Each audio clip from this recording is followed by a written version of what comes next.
भारत में जब जब सिख धर्म का नाम आता है तब तब सबसे पहले गुरु नानक जी को याद किया जाता है। जग में सभी इंसानों का एक ही ईश्वर है और वह मूर्ति पूजा से नहीं बल्कि अपने सत्कृत्यों से प्रसन्न होता है। यह शिक्षा उन्होंने अपने शिष्यों को दी थी। गुरु नानक जी के बाद उनको मिलाकर पूरे 10 गुरु सिख संप्रदाय में हुए। आज जो सिख संप्रदाय भारत में फूला फला है उसकी नींव इन्हीं 10 धर्म गुरुओं ने डाली है। अकबर बादशाह के काल में सिखों को अमृतसर में गुरुद्वारा के लिए जगह मिली। आगे चल के अमृतसर सिखों के लिए पवित्र स्थान बन गया। सिखों के 5वें गुरु अर्जुन जी के कार्यकाल में सिखों का आदि ग्रंथ यह पवित्र धर्म ग्रंथ रचा गया। सिख गुरुओं की अच्छी शिक्षा के चलते कुछ मुसलमान उन दिनों सिख बन गए थे। इसी के चलते सिख और मुसलमानों में संघर्ष चालू हुआ। नतीजा यह निकला कि जहांगीर बादशाह ने गुरु अर्जुन को कैद करके 1675 में मार डाला। सिख धर्म के लिए दिया गया यह पहला बलिदान था। गुरु अर्जुन जी ने उनके कार्यकाल में सिखों को क्षात्र धर्म की दीक्षा दी और शस्त्र अपने साथ रखना धर्म निष्ठा का लक्षण माना जाया लगा। आगे जाके गुरु हरगोविंद जी ने सिखों का खुद का तोफखाना और घोड़ों का दल निर्माण किया। इस प्रकार धीरे धीरे सिख एक लश्करी सत्ता बनने लगा। औरंगजेब के काल में सिखों के 9वें गुरु तेग बहादुर को पकड़कर धर्म परिवर्तन के नाम पर काफी चला गया, पर उन्होंने धर्म परिवर्तन के लिए मना किया। परिणामी औरंगजेब ने उन्हें मार डाला। इस घटना ने सिखों के मनों में सामर्थ्य पैदा किया। सिखों के 10वें गुरु गुरु गोविंद सिंह जी ने सिख समाज की लड़ाऊ संगठन बनाई और सभी शिष्यों को उन्होंने खालसा पंथ की दीक्षा दी। खालसा का मतलब पवित्र, स्वतंत्र माना गया। गुरु गोविंद सिंह जी के काल में सिखों के लश्कर ने आनंदपुर और पंजाब के पहाड़ी प्रदेश में अनेक किले बनाए तथा राजपूतों राजाओं को जीतकर अपने सत्ता में लाया। इसी परंपरा को आगे बढ़ाते गुरु गोविंद सिंह जी के शिष्य बंदा बैरागी ने 40,000 सिखों की सेना बनाकर मुगलों से संघर्ष किया, लेकिन उनका यह पराक्रम ज्यादा समय मुगलों के आगे नहीं टिक पाया। 1780 में रंजीत सिंह का जन्म गुजरानवाला में हुआ। उम्र के 12वें साल में ही उन्होंने अपने पिता का छत्र खोया और अपने छोटे से राज्य की डोर संभाली। इन दिनों सिख समाज अनेकों छोटे मोटे राज्यों में बट गया था।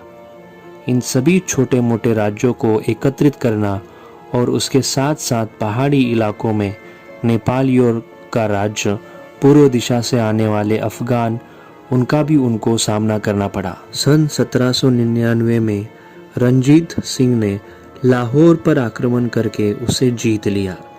रंजीत सिंह के इस पराक्रम के चलते कुछ सिख राजाओं ने एकत्रित होकर उनके ऊपर चढ़ाई कर दी, लेकिन उन सभी राजाओं को रंजीत सिंह ने सन 1800 में हरा दिया और साथ साथ जम्मू कश्मीर, सियालकोट, दिलावरगढ़ को जीतकर उन सभी राजाओं को अंकित बनाया।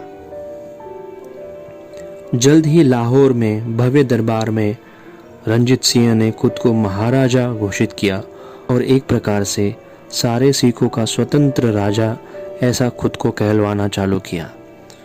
इस प्रकार पंजाब में 1801 में खालसा राज्य की स्थापना हुई। अगले 5-6 सालों में सतलज के उत्तर और पश्चिमी भागों के सारे सिख राजाओं को जीतकर उन्होंने अपने साम्राज्य में शामिल किया। अंग्रेजों को राजा रंजीत सिंह के बढ़ते हुए साम्राज्य का धोखा लगने लगा।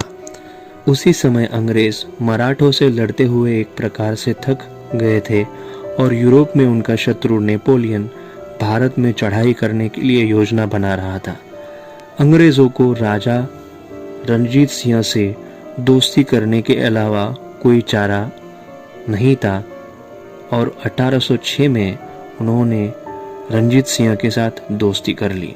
इस दोस्ती का परिणाम यह हुआ कि मराठों को हराने के बाद सतलज के दक्षिण भाग में जो भी सिख राजा थे वो अंग्रेजों के साम्राज्य में अपने आप आए, क्योंकि पहले वे मराठों के साम्राज्य में थे और अब मराठों का सारा साम्राज्य अंग्रेजों का था। यमुना और सतलज के दरमियान के सारे सिख राजाओं को एकत्रित अपने साम्राज्य में लाने का सपना रणजीत सिंह का इस प्रकार अधूरा ही रह गया।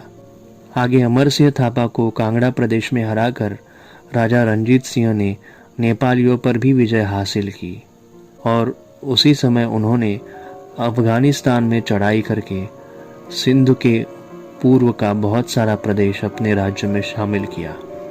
आगे चल के उन्होंने अटक और कश्मीर के सूबों को जीतकर अपना साम्राज्य विस्तार किया। इन सभी हालातों के बीच अफगानियों के साथ उनका सत्ता संघर्ष चालू था। अफगानिस्तान के गादी से उतारे गए सुल्तान शाह शुजाला को साथ लेकर काबुल और कंदाहार के प्रांत उन्हें जीतने थे।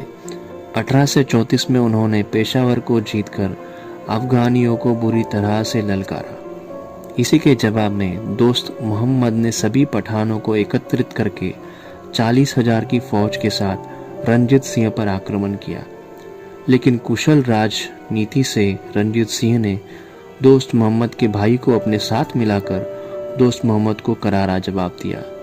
इस सभी घटनाओं का परिणाम यह हुआ कि दोस्त मोहम्मद बिना युद्ध किए युद्ध भूमि से भाग गया। रणजीत सिंह की यह जीत उन्हें खैबर तक लेके गई और उन्होंने खैबर के नज़दीक जामरुड में एक किला बनाया। इस प्रकार से सिखों का साम्राज्य रणजीत सिंह ने पंजाब से शुरुआत करके पाकिस्तान और अफगानिस्तान के बहुत सारे हिस्सों तक फैलाया, लेकिन दुर्भाग्यवश उनका 27 जून 1839 को निधन हो गया और सिखों का यह बनाया हुआ साम्राज्य धीरे धीरे सिखों के हाथों से निकलता गया। तो चलिए दोस्तों, आज इस एपिसोड में रुकने का समय आया है। तहे दिल से आप सभी का शुक्रिया करते हुए आपसे इजाज़त चाहते हैं। कृपया चैनल को सब्सक्राइब करें। आपको यह एपिसोड कैसा लगा ज़रूर कमेंट में बताएं और वीडियो को लाइक करना ना भूलिए। धन्यवाद।